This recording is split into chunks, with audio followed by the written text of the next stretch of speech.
ભરતી વિવાદનો મામલો મોટા સમાચાર મળી રહ્યા છે। હાલ આંદોલનને મોકૂફ રાખવાની જાહેરાત કરવામાં આવી છે। એમડી સાથે બેઠક બાદ ઉમેદવારોએ આંદોલન સમેટી લીધું છે। ઉમેદવારોએ જેટકોને 48 કલાકનો સમય આપ્યો છે।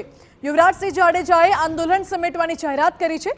48 કલાકમાં અમારા પક્ષમાં જાહેરાત નહીં થાય તો ફરી જેટકો કચેરીની બહાર આંદોલન કરીશું તેવું કહ્યું છે।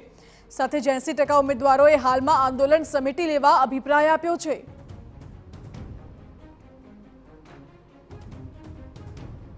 તો યુવરાજસિંહ જાડેજાએ કહ્યું છે કે આંદોલન સમેટવાની જાહેરાત કરવામાં આવી છે।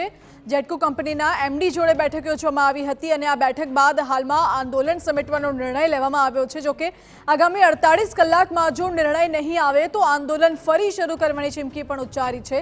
હાલ પૂરતું આ આંદોલન મોકૂફ રાખવામાં આવ્યું છે। આપને જણાવી દઈએ કે જેટકોમાં પરીક્ષાને લઈને વિવાદ સર્જાયો હતો। પરીક્ષા રદ થતાં ઉમેદવારોના ભાવિ પર પ્રશ્ન ઊભો થયો હતો અને એટલે ઉમેદવારોએ વિરોધ નોંધાવ્યો હતો। ઉમેદવારો દ્વારા વિરોધ પ્રદર્શન કરવામાં આવ્યું હતું, જેમાં યુવરાજસિંહ જાડેજા યુવા નેતા પણ જોડાયા હતા। હાલ તો આ વિરોધ પ્રદર્શન એટલે આંદોલન સમેટી લેવાયું છે।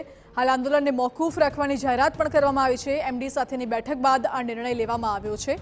આગામી સમયમાં જો જાહેરાત નહીં થાય 48 કલાકની અંદર નિર્ણયની તો પછી આંદોલન ફરી શરૂ કરવામાં આવશે તેવી ચીમકી પણ ઉચ્ચારી છે। આપને જણાવી દઈએ 28 અને 29 પોલ ટેસ્ટની જાહેરાત કરવામાં આવી હતી જેટકો દ્વારા, જ્યારે 7 જાન્યુઆરીએ લેખિત પરીક્ષાની પણ જાહેરાત કરવામાં આવી હતી।